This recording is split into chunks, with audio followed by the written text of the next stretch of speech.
Friends, welcome to my channel learn with Kiru. आज हम पढ़ेंगे अप्रोचेस टू स्ट्रेटेजिक मैनेजमेंट कि हमारी स्ट्रेटेजिक मैनेजमेंट की कौन कौन सी अप्रोचेस हैं।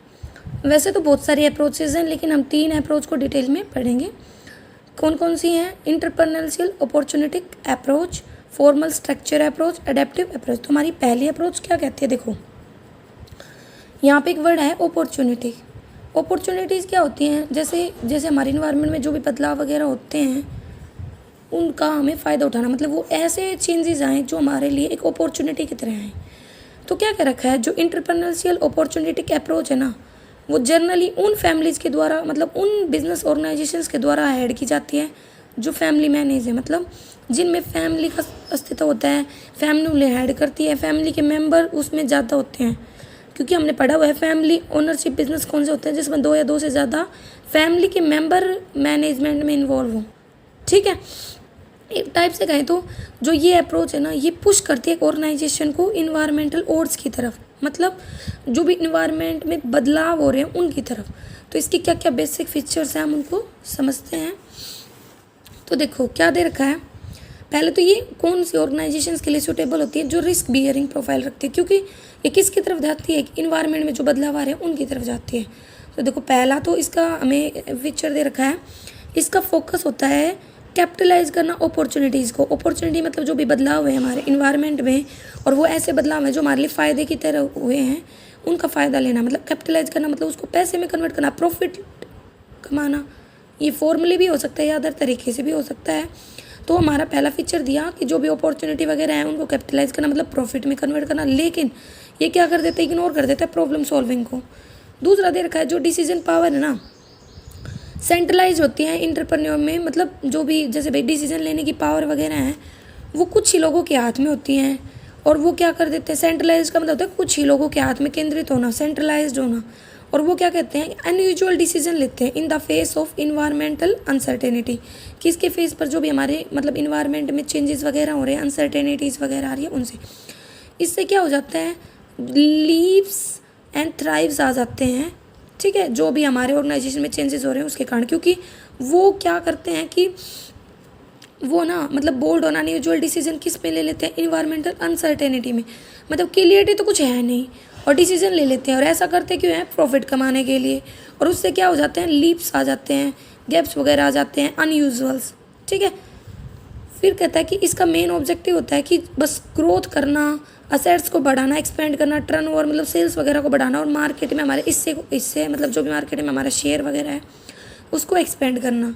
तो इसीलिए इसमें भी कुछ कमियाँ हैं, क्योंकि ये ज़्यादातर प्रॉफिट मोटिव होती है, कैपिटलाइज करने पर, ग्रोथ करने पर ध्यान देती है, और अनसर्टेनिटी की तरफ फोकस करती है, मतलब रिस्क ले लेती है। जो भी इन्वायरमेंटल ओड्स वगैरह हैं उनकी तरफ बिजनेस को पुश करती है। लेकिन हर जो भी इन्वायरमेंटल चेंजेस होते हैं वो बेनिफिशियल नहीं होते, कई बार कुछ रिस्क भी क्रिएट हो जाती है। इसीलिए ये उन ऑर्गेनाइजेशन के लिए सूटेबल होती हैं जो रिस्क ले पाती हैं। ठीक है, फिर है फॉर्मल स्ट्रक्चर अप्रोच।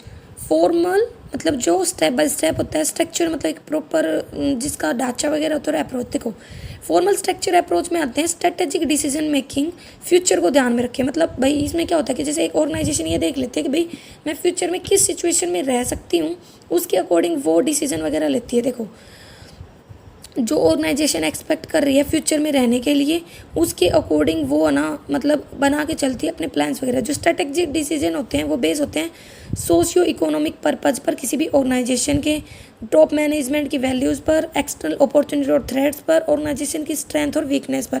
इन सभी को ध्यान में रख कर ही जो ऑर्गेनाइजेशन है वो अपने डिसीजंस वगैरह लेती हैं।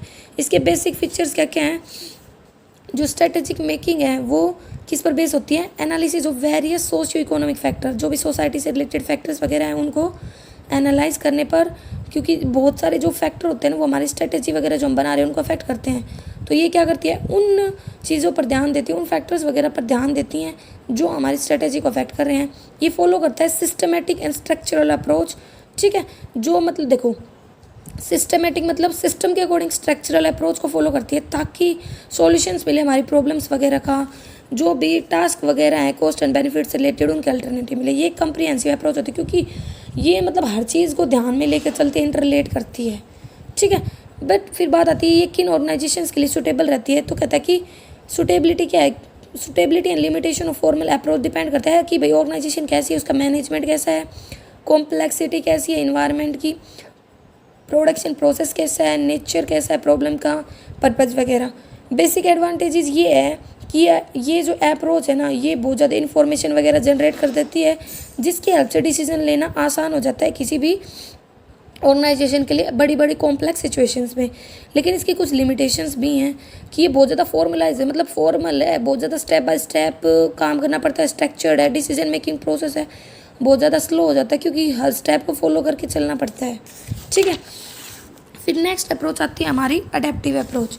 अडेप्टिव मतलब जो अडॉप्ट कर पाएँ जो भी चेंजेस हो रहे हैं इन्वायरमेंट, मतलब ये क्या करते हैं जैसे कोई भी चेंज मतलब उनका अगेंस्ट में नहीं होती चेंजेस के, बल्कि उनको अडॉप्ट करके चलती है। जो अडॉप्टिव अप्रोच है हमारी डिसीजन मेकिंग की, वो रिएक्टिव होती है, रिएक्ट करती है, ट्राइज करती है जो भी चेंजेस हो रहे हैं डिसीजन मेकिंग के कंटेक्स्ट में, मतलब उनको अडॉप्ट करने के लिए, उनके अकॉर्डिंग खुद को भी बदलने की। बहुत सारे फैक्टर होते हैं इन्वायरमेंट में जो अफेक्ट करते हैं हमारे स्ट्रेटेजिक डिसीजंस को। तो कहते हैं कि कौन कौन से फीचर्स हैं इस मतलब जब हम इस अप्रोच को अडॉप्ट करके चलते हैं तो स्ट्रेटेजिक जो डिसीजन मेकिंग है ना, वो प्रॉब्लम सॉल्विंग अप्रोच है, मतलब मेन उसका काम होता है प्रॉब्लम को सॉल्व करना, नई नई अपॉर्चुनिटीज़ को अपनाना, मतलब जो भी आ रही है उसके अकॉर्डिंग चेंजेस अडॉप्ट करना। जो अडॉप्शन अप्रोच है वो अडॉप्ट करती है, मतलब जो भी थ्रेट्स वगैरह हैं जो भी इन्वायरमेंट में आए हैं उनके अकॉर्डिंग अपनी पॉलिसीज़ वगैरह में अपने डिसीजंस में चेंज करना, ताकि जो भी चेंजेस वगैरह हैं उनको हम फेस कर पाएँ। जो डिसीजंस हैं वो ना सीक्वेंशियल स्टेप्स में होते हैं, मतलब धीरे धीरे धीरे किए जाते हैं, एक के बाद एक के बाद एक। ठीक है, ताकि चेंजेस आराम से अडॉप्ट हो सके। वेरियस इंटरेस्ट ग्रुप्स हैं, स्टेक होल्डर्स हैं, put considerable pressure on decision. कहते हैं कि जो अलग अलग इंटरेस्ट ग्रुप होते हैं, स्टेक होल्डर होते हैं, वो प्रेशर पुट कर देते हैं डिसीजन मेकिंग प्रोसेस पे, ताकि प्रोटेक्ट कर पाएँ खुद के इंटरेस्ट को, क्योंकि चेंजेस हो रहे हैं तो ध्यान रखना बहुत ज़्यादा ज़रूरी होता है। तो इसीलिए डिसीजन मेकिंग जब ली जाती है तो अलग अलग ग्रुप और शेयर होल्डर होते हैं, जो हमारे स्टेक होल्डर वगैरह होते हैं, वो ध्यान रखते हैं उस प्रोसेस पे। इसमें क्या होता है कि लैक है इंटीग्रेटिव डिसीजन मेकिंग की, क्योंकि जो डिसीजन मेकिंग वो बटी हुई होती है, बहुत सारे ग्रुप्स होते हैं, शेयर होल्डर वगैरह होते हैं। ठीक है, इसी कारण इसके जो रिजल्ट्स वगैरह होते हैं मिसिंग होते हैं। फिर एक बात ये होती है कि जो ये अप्रोच है इसमें जो रिएक्शन होता है ना, अलग अलग ऑर्गेनाइजेशन को अलग अलग होता है उनके साइज़ के अकॉर्डिंग। जैसे भाई स्मॉल ऑर्गेनाइजेशन है वो तो आसानी से चेंजेस वगैरह अडॉप्ट करना पसंद करेगी क्योंकि उसका स्ट्रक्चर छोटा है बिजनेस का। लेकिन एक लार्ज ऑर्गेनाइजेशन थोड़ा सोचती है, क्योंकि उसे अपने पूरे स्ट्रक्चर में बदलाव करने की कोशिश करनी पड़ती है, क्योंकि एक ऑर्गेनाइजेशन कितनी बड़ी होती है, कितनी वाइड होती है। दूसरा, एक पब्लिक सेक्टर यूनिट होती है ना, वो अडेप्टिव अप्रोच को यूज़ करती है अपने डिसीजन मेकिंग, क्योंकि जो पावर होती है ना वो बटी होती है, जैसे ऑर्गेनाइजेशन मैनेजमेंट में जो हमारे मिनिस्ट्री वगैरह होती है उनमें। ठीक है, ये बता रखा है। फिर ये किन के लिए सूटेबल होती है, जो अडेप्टिव अप्रोच है डिसीजन मेकिंग की, वो सूटेबल है ऑर्गेनाइजेशंस के लिए जो बहुत ज़्यादा इंपॉर्टेंट रोल प्ले करती है। लेकिन ये किन के लिए, जो रोल फॉलो करती है फॉलोअर का, ना कि लीडर का। ठीक है, ये इन्वायरमेंटल फैक्टर से बचाते हैं जो अफेक्ट करते हैं, जो रिस्क वगैरह आते हैं। लेकिन इसकी कुछ लिमिटेशंस भी हैं। कहता है कि ये तब फेल हो जाते हैं जिनमें इन्वायरमेंटल चेंजेस बहुत ज़्यादा फास्ट हो, बहुत चेंजेस के साथ मतलब बहुत जल्दी जल्दी वाइडली चेंज होने लग जाएं। ठीक है, जो इन्वायरमेंटल फैक्टर हैं जब चेंजेस होते हैं ना, तो मतलब इतनी जल्दी हम उनको अडॉप्ट नहीं कर पाते, मतलब उनके अकॉर्डिंग हम चेंजेस ले नहीं पाते। फिर अलग अलग वेज बता रखे हैं अलग अलग अप्रोचेज़ को कंबाइन करने के लिए। बहुत सारे अप्रोच हैं, ये पॉजिटिव भी हो सकते हैं, नेगेटिव भी हो सकते हैं। ये अलग अलग ऑर्गेनाइजेशन के लिए अलग अलग अप्रोच सूटेबल होते हैं, वो उनको अपने भाई नीड्स के अकॉर्डिंग, अपने फैक्टर्स के अकॉर्डिंग देखती है। ठीक है, तो देखो क्या देखा है हमने, ये पढ़े हैं, अडोप्टेड पढ़ लिया, स्ट्रक्चरल पढ़ लिया, इंटरप्रेन्योरशियल पढ़ लिया। फिर दो और भी अप्रोचेज है, जैसे अडोप्शन ऑफ डिफरेंट, अलग अलग ऑर्गेनाइजेशन अलग अलग अप्रोच को अडोप्ट करके चले अपने रिक्वायरमेंट्स के अकॉर्डिंग, अपने साइज़ के अकॉर्डिंग। और डिफरेंट अप्रोचेज अलग अलग स्टेजेस ऑफ ऑर्गेनाइजेशन लाइफ, क्योंकि एक ऑर्गेनाइजेशन की अलग अलग लाइफ होती है, कभी वो ग्रोथ स्टेज पे होती है, कभी डिक्लाइनिंग स्टेज पर होती है, तो उसके अकॉर्डिंग। ठीक है, तो ये बहुत ज़्यादा अच्छा हो जाता है जब एक ऑर्गेनाइजेशन अलग अलग अप्रोच को कंबाइन करती है अपने नेचर के अकॉर्डिंग, अपने कल्चर के अकॉर्डिंग, इनके अकॉर्डिंग। ठीक है, मैंने कुछ और अप्रोच भी लिखी हैं जिनका हम सिर्फ ओवरव्यू लेंगे। ठीक है, तो देखते हैं उनको कौन कौन सी वो अप्रोचेज़ हैं। हमारे अप्रोचेज़ में आते हैं like as intuitive emotional approach. इसमें क्या होता है, प्रोनाउंसिएशन अलग हो सकता है। इसमें मतलब है ना, जो डिसीजंस होते हैं वो इंटरनल फीलिंग पर डिपेंड करते हैं किसी भी डिसीजन मेकर की। मतलब वो जब डिसीजन लेता है वो अपनी फीलिंग्स वगैरह को ध्यान में लेके लेता है। जैसे बचपन में हमें अगर हमारे पेरेंट ने डांट वगैरह लगा दी तो हम डरने लग जाते हैं, अगर नहीं, अगर मम्मी वगैरह प्यार करते हैं हम सोचते नहीं मम्मी अच्छी है, मम्मी डांट वगैरह मम्मी नहीं पीटेगी, क्योंकि वो हमने एक बार जो हमारी इंटरनल फीलिंग के अकॉर्डिंग डिसीजन ले लिया वही होता है। लेकिन फ्यूचर अनसर्टेन है, कब क्या पता पापा का बिहेवियर चेंज हो जाए, मम्मी का नहीं। जैसे एक हाथी का एग्जाम्पल है, हाथी के बच्चे को रखा जाता है छोटे को, तब उसको बांध के रखा जाता है, तो वो उस रस्सी को नहीं तोड़ पाता क्योंकि उसके अंदर इतनी पावर नहीं होती। लेकिन जैसे बड़ा होता है तो वो तोड़ सकता है, लेकिन उसको नहीं तोड़ता क्योंकि उसके अंदर ये ही फीलिंग होती है कि मैं इसको नहीं तोड़ सकता। तो ये अप्रोच हमारे इंटरनल फीलिंग के ऊपर होता है, इसके अकॉर्डिंग डिसीजन लिए जाते हैं। रैशनल एनालिटिकल अप्रोच होता है ना, इसमें चॉइस मतलब जो हमारा डिसीजन मेकर होता है बहुत ज़्यादा इंटेलिजेंट होता है, फुल अवेयरनेस के अकॉर्डिंग डिसीजन लेता है, अलग अलग अल्टरनेटिव को ध्यान में रखता है, फिर उनकी प्रोज कॉन्स को देखता है, फिर डिसीजन लेता है। सेटिस्फाइंग अप्रोच देखो, सेटिस्फाइंग क्या होता है कि मतलब जब इसमें क्या होता है कि लिमिटेड ही सोच लेता है। वैसे इंटेलिजेंट होता है, अच्छी नॉलेज होती है, लेकिन जो डिसीजन मेकर होता है ना वो लिमिटेड ही डाटा के बेस पर इसमें अपने डिसीजन लेता है, मतलब उतना ही सोचता है जिससे वो सेटिस्फाई हो सके। Choosing an alternative which meets the decision making minimum standard of satisfaction, जिससे उसको सेटिस्फैक्शन मिल जाए।